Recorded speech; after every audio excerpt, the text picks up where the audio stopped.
We're coming to the end of our 6 days of training here in Rio for women leaders from the public sector and NGOs. And it's been an amazing experience to have been part of the team training women leaders for the Dunedin Fellowship Centre across 3 different continents and over 20 different countries. Some of the challenges that we've seen from these women participants and which they've raised during these different courses across all the different countries has been experiencing imposter syndrome as women leaders. Also that they feel that they need to overcompensate sometimes in terms of doing extra work, doing extra hours. They need to prove themselves. And some of the women leaders have also shared that they experience harassment and violence as women leaders in different roles, often in societies that are very patriarchal and hierarchical.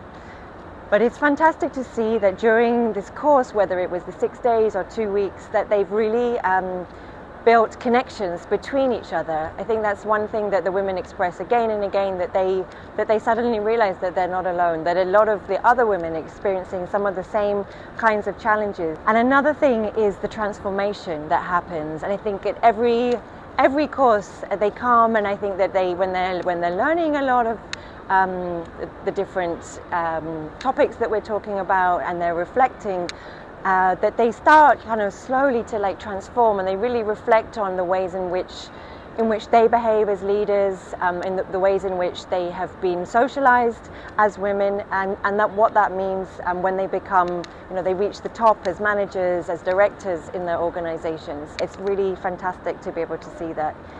Another thing that they've shared is that they realize that the challenges are not personal, that actually some of the issues they face are because of the systems in which they work.